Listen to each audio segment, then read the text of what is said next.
Welcome to Orange is the New Black, Bengals podcast for diehard fans. I'm your host, Ace Boogie. I've got my co-host, Zim Houday. Zim, what's going on? Nothing much on this fine day, just trying to make all sense of this Bengal Nation mania that we're living in right now. Definitely some mania that we're living in.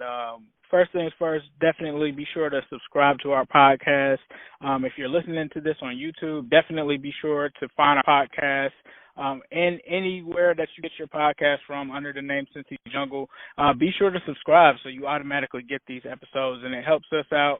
And also, we're going to be dropping it there first. So if you're listening to this on YouTube, you're probably getting it a day or two later. But if you want to be a part of the Houday Nation, the part of the diehards that are fans of the show, be sure to subscribe to the podcast. Some other news is that Chase Young, it was just announced hours ago. Today is Friday. It was just announced hours ago that Chase Young has been suspended indefinitely from the Ohio State University. It seems as if it's something pertaining to improper benefits where he received a loan from a friend of the family. Not sure how that really affects his draft stock. I'm sure we'll touch on that. We also, when we last talked to you, said that we would touch on Ryan Finley and what our thoughts are of him, as well as some of the comments from Carson Palmer. So kicking things off, I guess we can start with Ryan Finley.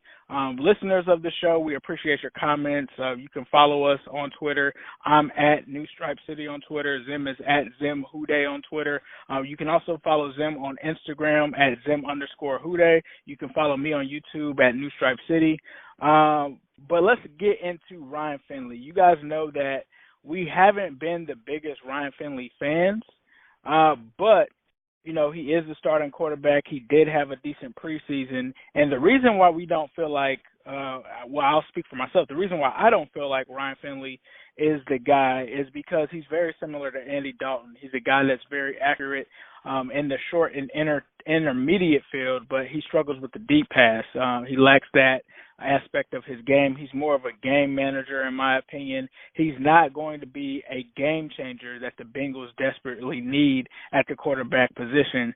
But with that being said, he still does worry me because he did seem to illustrate some skill within the preseason after having kind of a strange training camp where there were people saying that Jake Dolgala would, essentially unseat him as the backup, and then he kind of turned it on during the preseason.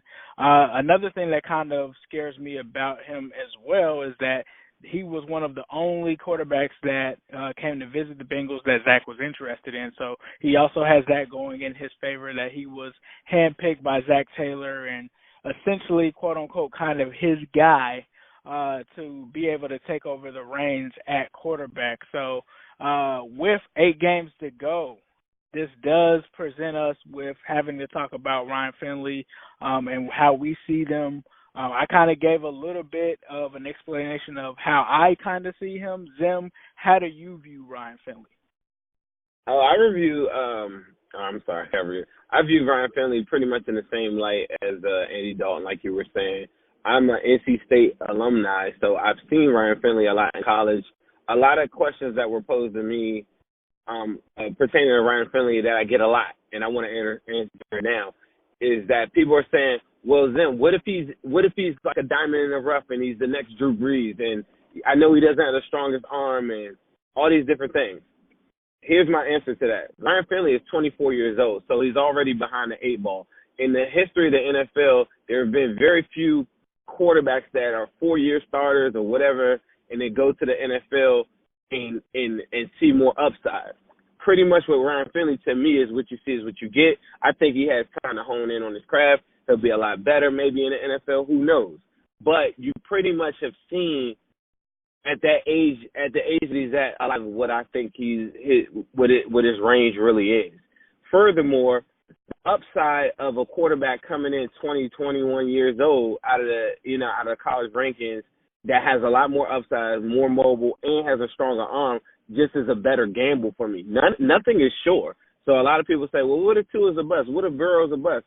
What if, the same thing that they were saying with Baker Mayfield. Yeah, he could be a bust, but I like my odds. If I'm a betting man, I'm going to take a guy that's doing really, really, really well at a very, very young age, and I can groom him a lot more versus a 24-year-old that I feel like is pretty much, I wouldn't say peak, but reached a lot of his already potential. Also, think about this. If Ryan Finley, this is another angle that I just love too. If Ryan Finley is good like you're saying he is, or elite or whatever, the guys that want Chase Young, because what you were talking about earlier with Chase Young, him taking money, it's not going to hurt his draft stock to me when it comes to the draft coming up this year. But say he's not going to get past number 3. If Ryan Finley wins, let's say 4 games, you're already out of the position of taking Chase Young. So the number one argument that we get after we posted our last podcast, number 18, is that Orange is the New Black podcast. Thank you for listening. Is that, well, if Ryan Finley is good, then we could go get Chase Young, and we already got our quarterback. You won't even have the ability to get Chase Young. So what you'll be looking at is possibly another tackle, but the one tackle that's really, really lit, the guy from Georgia, I think Palmer, he might be gone too. At like that 4 or 5 range, whatever. So you're playing yourself out of elite talent, and you're taking something less, and you're doing it with a 24-year-old quarterback. So that's the perspective on Ryan Finley. I don't know if you guys gamble. It's just not a good bet. Even if he does play well, I feel like it's fool's gold and it's Minshew 2.0. Yeah, I think you hit on a number of topics there. I think that there's a ceiling when it comes to Ryan Finley. Is he an adequate quarterback? Yeah, but he's not going to be a guy that raises the level of play around him, similar to Andy Dalton. Now, one thing that I did notice during the preseason in regards to a comparison between Finley and Dalton is one thing I noticed is that he moved better in the pocket than Andy Dalton did, which was kind of weird to me because he kind of played with the ones with that same bad offensive line and seemed to evade the pressure in a better manner. So I think those are things that I'm going to be looking at going into the Ravens game, seeing what he can do there. And I think that it bodes well for him from a pass rush standpoint because the Ravens, although they kind of got to Tom Brady and stuff like that, I don't think that they're the best pass rushing team in the NFL. It's been one of their biggest weaknesses for them this season. So I think that bodes well for him. But like Zim says, they will send the blitz at him, and we'll have to see how he responds to that pressure. 60% of the time. Think about it. You just hit on it. If they're blitzing Tom Brady over 56% of the snaps, what do you think they're going to do to Ryan Finley? But I like the fact that you said that Ryan Finley's pocket awareness is good. Coming out of college, Dalton was about the same too. But what happens when you have a bad line and all these other things and a guy gets gunned, shell shock, what I call, then the awareness kind of like drifts away like throughout the years. So I feel like they're almost like the same guy. It's just like early on, yeah, Ryan Finley might come in there super fearless because he ain't been getting hit for 9 years too. Right. Yeah. So, in terms of Finley, I just hope that he doesn't do enough to, and it sucks to say it, but I don't want him to jeopardize that number 1 pick because at the end of the day, I don't think that he can give us that arm that we so desperately need, especially when you want to pair that arm with the weapons of a John Ross. Like, let's go and get a guy that actually has an arm that can utilize John Ross and some of our deep threats in that nature. So. A lot of people. I just want to say one more thing. A lot of people. I made the joke and I made a post on my Instagram too, and I tagged Ace in it. And I just feel like there's a lot of people that are Dalton enthusiasts or Dalton lovers, DLs, down lows. They're pretty much trying to grab onto this Chase Young train because they really don't like the fact that Dalton is not the starter anymore. So they're gravitating to anything that they can think of. Even if it sounds so silly, it's so against the grain, like don't get a quarterback at the number 1. That sounds silly to us. But let's say you're a guy that's thinking, yeah, I want Chase Young. Like I just said, say that Finley does really well and he wins 4 games, 4 out of 8. you're not going to get Chase Young. And I think that's very important to know. So you're really putting your franchise behind the eight ball. You're relying on an older rookie coming into there with a weak arm, and then you're placing yourself out of elite. Like, there's no reason. If I'm not going to tell anyone how to be a fan, right? I love you for being a fan of the Bengals. You could cheer for them to win every game. I'm not going to cheer for them to win every game right now. From my perspective, it doesn't make any sense why you would even want him to win games. Him looking good, sure. But if he wins games, it takes you out of this elite thing. And you know, and you're a real Bengals fan, you know that the front office isn't going to spend any money in free agency at all. So you absolutely are relying on the draft to do everything. The reason why me and Ace are so adamant about being a number 1, number 2 pick is because we lost all hope in the front office. And if Ryan Finley does well, you're not going to get the defensive guy that you think you're going to get, you Dalton lovers that are trying to cling on to a defensive specialist to say that guy's going to win the Super Bowl. So you lose me in that argument, and then you're relying on this guy that you're saying, like, that's the quarterback now, and then you're going to just draft somebody randomly that's not elite at that spot. Like, that just doesn't – people lose me with that argument. So why not go get the very best quarterback, have Ryan Finley as a legit backup for the next 3 years to come? That's the perfect scenario. To me, I feel like that's why they drafted him. If the front office is thinking that Ryan Finley is going to redo what Dalton did, then they are, like, even crazier than what I thought. Right. I agree with you there. I think that your theory is true. I think that there's a lot of people who are Dalton enthusiasts that are simply pushing for Chase Young simply because they don't want a quarterback that's going to prove them wrong, and they do not. Right. That's really what it is. They're looking for any kind of way that would leave a crack open to Andy Dalton still remaining the quarterback. And just wake up, people. That's a good question. Somebody asked me that, Ace, and I wanted to ask you that. If the Bengals were to re-sign Andy Dalton for extension, would you still be a Bengals fan? Oh my God. I'd still be a Bengals fan, but I would be pissed. I think I'd be done, bro. Like, I love the Bengals. Like I thought about that a lot. I say that's maddening to me. Like that I can't get behind that, bro. Like you already but doesn't it feel a little weird? It feels a little weird to me.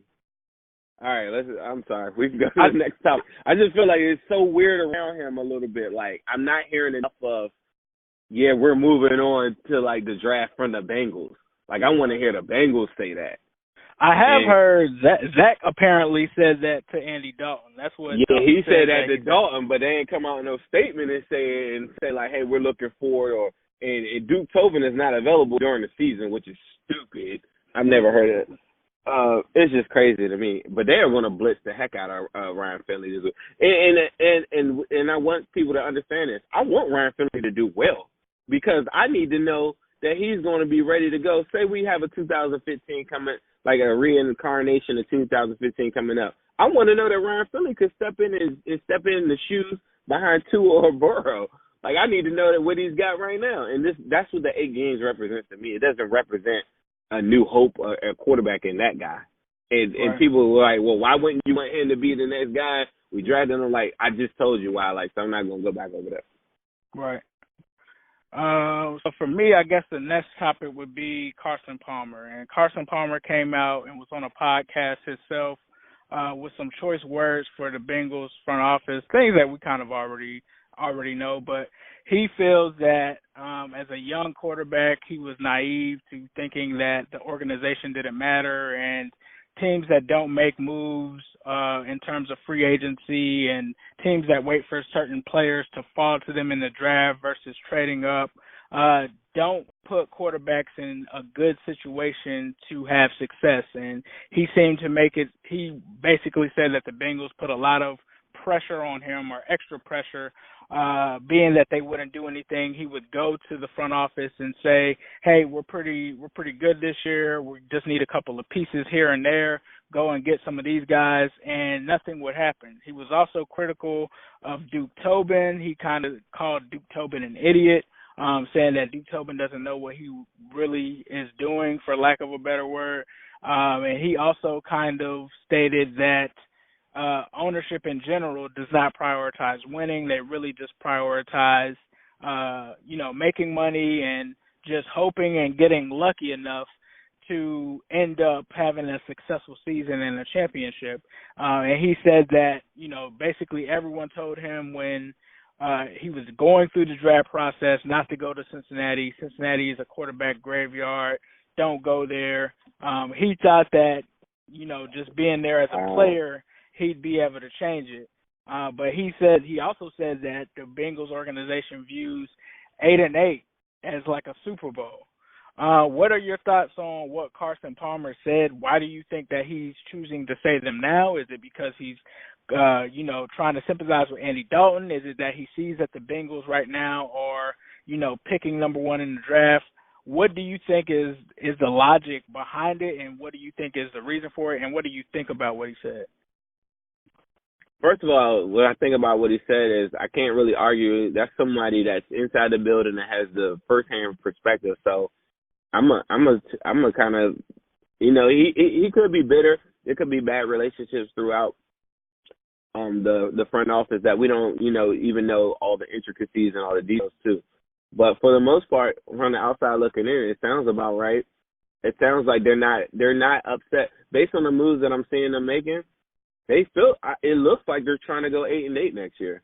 Like, I really think they're banking on that. I don't think they are, I don't disagree with any of that stuff because I don't have the inside stuff on it.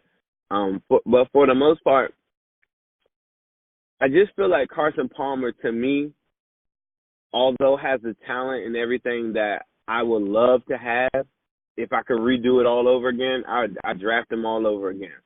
I just don't feel like just from even just those comments and his perspective on it and the way he handled himself headed out of town is that he's not strong-minded enough.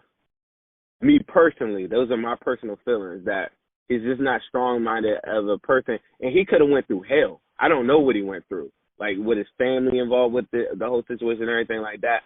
I just feel like the gamers, the real people, like they figure out strategic ways to get their ways out of town, and that's what he did.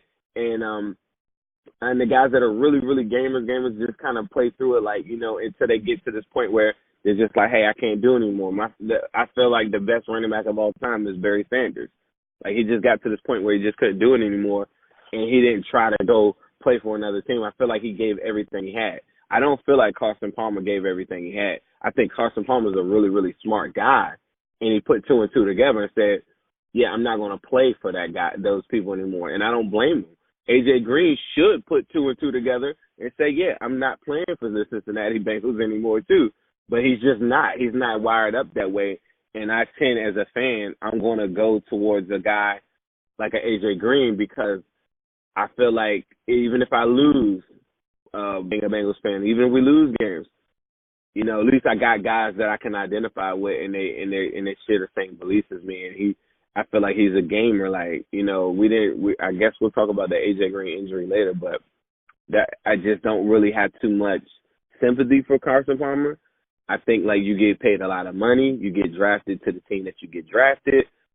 For him to say that, I think is a little weak because somebody like when Lamar Jackson came to the Ravens, he had the mindset of, like, I'm going to get this team a ring. And I don't think anything would change his mindset on that. If they put no one around him, I don't feel like they don't have enough around him now. I don't think they'll ever give him enough pieces around him. But I don't think he's going to be one of those guys that just say, yeah, I'm okay with sitting couch. Carson Palmer, like, they got money. Like, his family has money. They have huge investments in stuff out in Silicon Valley and all that stuff. He's a California boy. Like, he took a smarter approach to it, I guess. But, it's just, that's not a natty mindset to me. Like, us Bengals fans, we identify with, passion and heart. I think a Steelers fan, although I hate them, I think is more like a, hard hat type of town. Like, all these cities have their own identities. And Carson Palmer's just a California boy. He wants his tube socks with extra cotton. And the guys that I know, we just taking whatever. I might buy some socks from a crackhead at the light today if he got an 8-pack and they $5 something. Right. if he got some good shots and they look decent, I'm like, I feel bad for him, like, and I'm riding around in that, and somebody got some, like people just with the passion trying to better their lives and stuff. Those are the people I identify with. Carson Palmer doesn't embody a Cincinnati Bengal to me. Right. That I'm glad you hit on all of that, man.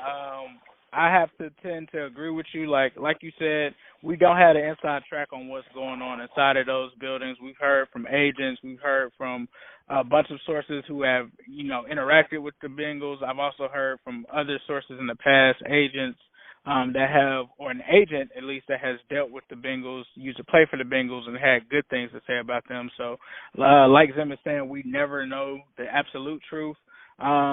I think what Carson was saying was right in terms of when you have a window that you're in, such as 2015, 2013, 2005, 2009, that does seem to be a time where the Bengals have lacked when it comes to making that extra move or getting that extra guy to kind of push them over the top. And I also kind of agree with him saying that sometimes they just wait for certain guys to fall to them in the draft, and then they kind of punt if they don't get that guy, and then you end up with another guy. One example of that could be Billy Price. I really think that they wanted Frank Ragnow. They could have moved up to get him. They didn't. And Devin Bush. And then that happened. Devin Bush, another one. Like, there's so many players that you sit around and see, like, oh, this guy's going to be a Bengal, and then they won't move on them.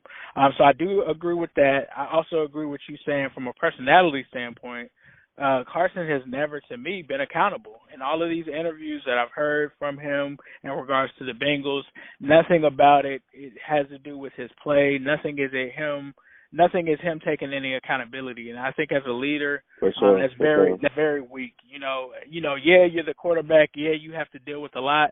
But you're expected to be a leader of the team. And, with all turmoil and stuff going on, I think when you look around the league, there are a bunch of quarterbacks that could complain, but they never really do. You talk about Aaron Rodgers. He's been in a similar situation he's been in a similar front office situation, at least, in terms of the Packers, and not once has he really complained, and they just recently have started making moves. But just as a leader, you just have to take accountability for yourself instead of just pointing fingers at people, which I didn't like. I don't see how any of those trades or any of those moves that he made stops him from throwing 20 interceptions in a season. So that for me was my only issue with this. I would like to have seen him take some accountability rather than pointing fingers. And also another thing that I didn't enjoy while he was here was that he let Chad basically take all of the scrutiny for everything in Cincinnati. He didn't say anything. He didn't say anything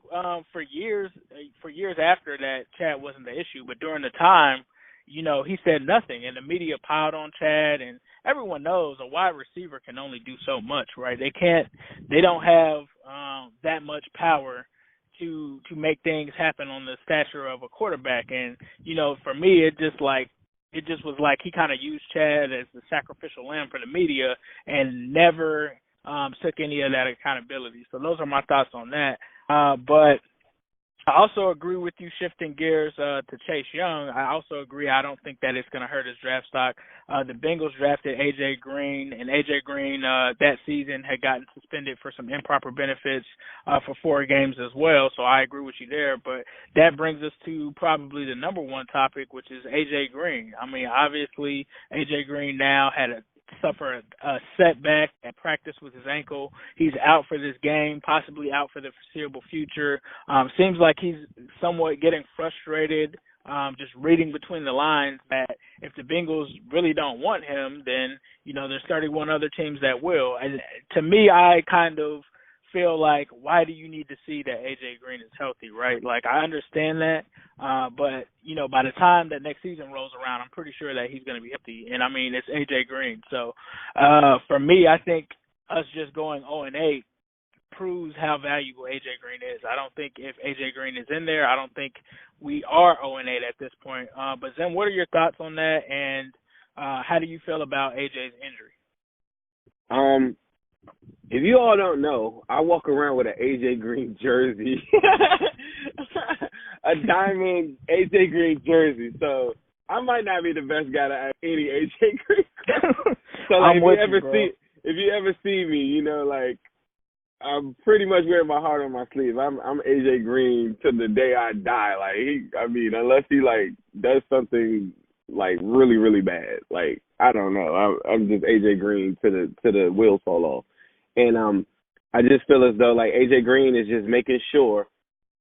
I feel like last year and the years before he tried to come back too early, and now he's at this point where he's done with thinking, like say they were a playoff contending team. I think AJ Green will play this week, right? Right. But they're not. And it's not a Cordy Glenn. Somebody said, oh, he's pulling the Cordy Glenn. It's not a Cordy Glenn. That's somebody that just doesn't care and just wants to take a check, period. Cedric Ogbuehi was the same way.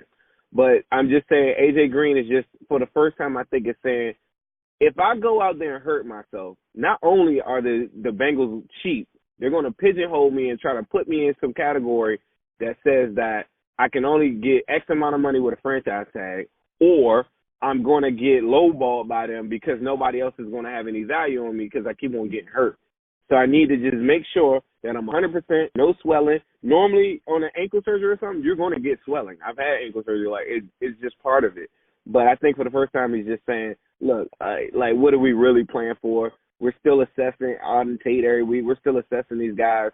And at the end of the day, we want to get better, but I'm not going to jeopardize everything I got, because if he gets hurt, the 18 to 20 million that I think he wants, because I thought he'd probably be around 17 with the hometown discount. But once Dalton is off the thing, now more money is going to be allocated to AJ Green, because now he's got the leverage, and that's a whole nother topic. But AJ Green is taking control of the situation for once, and I think he's being very smart about it, because if there's any swelling, he gets hurt, his value, he'll probably be taking a 1 year. If he wants to get that type of money, he'll take a 1 year with somebody like the Redskins or somebody that's got the cash, and then say he gets hurt again. You mean your career could be over. So it's, not over, but, like your last big contract. He's trying to get the contract that he wants, and he needs to be healthy. Will he play this year? I believe so. And I think he just needs to play at least 2 to 3 games on tape to show I am AJ Green. I don't care if Ryan Finley gives him the ball. Just get open, have that on tape, be able to show other teams, like, look, this is what I can do. I'm still the man. I need my 3-year contract. I need my 4-year contract to be the rest of the – and if the Bengals are smart, they're just paying what he's talking about. Like, they need to get that man a blank check at this point. Right. Yeah, I totally agree with you. I'm also a huge AJ Green fan. My favorite Bengal of all time by far. Just from that was like a draft dream come true for me, because I followed him and I was like, man, I had been watching so many highlights of players for years, and it was like, man, this is the best dude that I've seen based off college film since Calvin Johnson. So for me, like, I totally agree with you in terms of AJ. I think that the Bengals are really playing with fire here with the AJ situation. Like, honestly, waiting until he's fully healthy is pretty stupid at this point. And stupid. I think that It's so stupid. It's so stupid.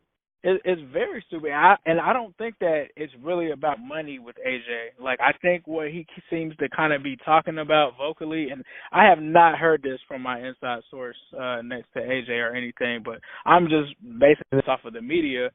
From what I've heard, it just seems that he wants a multi-year deal, and I don't understand why the Bengals would not want to give him a multi-year deal. It makes no sense for him to play under a 1-year contract. This is a guy that's stuck through you from thick and thin. He's still here for you at 0-8. Even with the quarterback future being uncertain, he's still willing to sign up and stay here for multiple years. Like Zim said, give the guy a blank contract, let him decide how long he wants to play, let him retire a Bengal, and start to change the narrative between older players that played for the Bengals and how bitter things ended, and start to have some guys that want to be here. And that's what I kind of tried to hit on when me and Zim kind of debated about Geno and Dunlap. It's like you hear the guys like Carson Palmer come out, and that just was so much of a reminder of our former players and like how they trash us like in the media, like just based on how things are going. If you got a guy like AJ Green that's putting his neck out for you, that wants to be a Bengal, get the deal done. like, what is there really to think about? Honestly, like, it's not like They're playing like you said. They're just playing with fire, and it's stupid because at the end of the day, I mean, if he walks, you're gonna be looking at it like Whitworth, and it's so crazy. 18 to 20 million is probably what he wants, and it's probably a little overpaying right now. But next year, when the new contracts, I forgot who they got coming up. When those guys get paid, they get close to 26, 28. It's gonna look like pennies, bro. It's so silly that they're doing this all over again. And the crazy thing is, and that's why I say it can't be about money, because AJ says that he doesn't want to get franchised. Like, he doesn't want to get the $20 million or whatever kind of tag he would have to get next year. So stop playing this stupid game and just give the man what he's owed. Like, majority of your net revenue that you're earning right now is probably all based off of AJ Green. So just do the man a solid and please just make sure he's there, because if you move on from AJ Green, oh my goodness. If you thought the fan base was upset now and things were bad now, do that and see what happens to not only the locker room but your fan base as well. The Bengals front office pretty much played their hand when they benched Dalton. It's like now they're saying, okay, AJ Green is going to be the guy that's going to lead us into the next realm of this whole thing. If they think that they're going to go into this thing and get a rookie quarterback coming out, and they don't have any leadership at all on I'm beating a dead horse. For our final topic today, I want to ask Ace, is there anything that you'll be looking at? I hit on it a little bit as far as the Ravens game we got coming up this Sunday, is that I think from a defensive standpoint, for Ryan Finley's first test, he will be going up against a defense that blitzes like crazy. I've seen some plays where they have two defensive linemen at the line, and everybody else just standing up. And this guy I forgot their coordinator's name, but he brings the heat. He's going to be blitzing over 55% of the time, and that's more than any other team in the NFL. I'm very interested to see how does Ryan Finley. I guess all eyes will be on him.